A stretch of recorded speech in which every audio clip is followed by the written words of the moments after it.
Hi, my friends. My name is Ryan Freeman. Thank you for coming to this book review of D.H. Lawrence's Women in Love.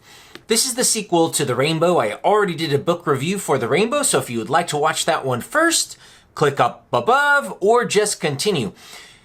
Women in Love was written, I believe Lawrence completed it in 1916, but it was not released 4 years later due to the atmosphere surrounding Lawrence's work. The Rainbow, the first book in the series, received a lot of condemnation for its sexual explicitness, which to us today would seem very tame. D.H. Lawrence's descriptions of sexual romance is very poetic, very beautiful to my sensibility, and not pornographic at all. But at that time, if you could imagine, in the early 1900s, not so far away from the Victorian era where sex was never to be spoken about.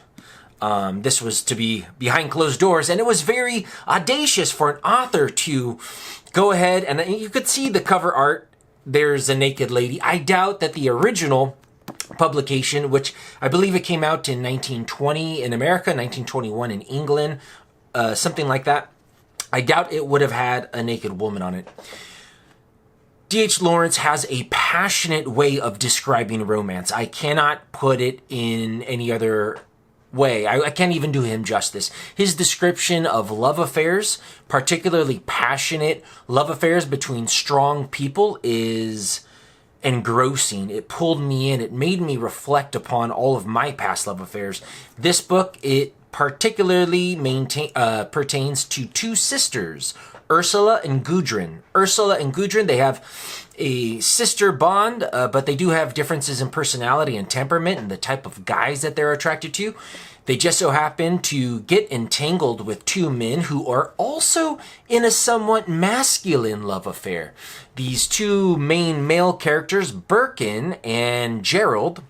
Birkin is a very sort of nerdy, spiritual kind of guy, and Gerald is a very physical, masculine man, sort of the epitome of a guy who gets it done. A man of the mind, Birkin, who falls in love with Ursula. Although we can't necessarily call it love. In fact, Birkin doesn't even want to speak that word. He thinks there is something beyond love. He thinks love is so blasé. The whole world is going after love.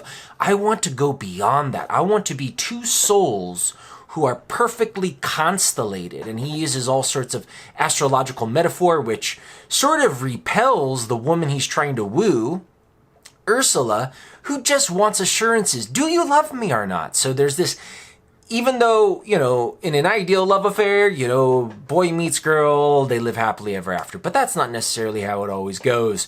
And of course, in a novel, you do need drama. But all of the drama that you find in this novel is very realistic. Whereas Ursula's sister, Gudrun, is sort of a very proud, independent artist. And something attracts her in Gerald, the man of action, this rich, wealthy, powerful man who can command men and beast. What is it about this guy that she's very unconscious? She's as probably a lot of artists are led by those inner impulses.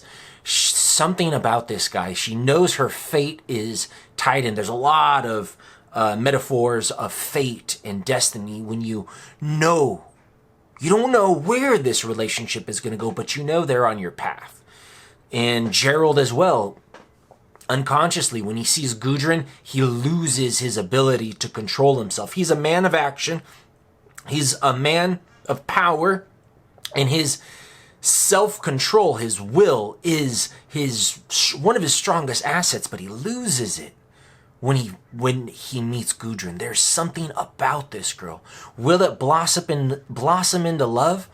Or will their unconscious instincts take them down a path that they wish they never went down? So I'm not going to spoil the story, but it is about these two women in love, Ursula and Gudrun, two very interesting sisters, as well as these two men, Birkin, the spiritual seeker, who doesn't want just love. He wants to go beyond that. He wants to be like the planets. And Gerald, who is a man of passion and can suck a woman dry and make all the women love him. It is phenomenal. It is a lot of pages, 400 and some, almost 500, past 500 pages. It's D.H. Lawrence considered it, I believe, his best novel. You will learn a lot about his psychology. There's a lot of things: religion, corruption. What is a woman? What is a man? The mechanization of humanity and all that entails. It is a fantastic novel, and I will leave it at that. If you heard anything in this review that sounded enticing, I recommend you pick it up because I loved it, and I hope you do too. That's it for now. Bye.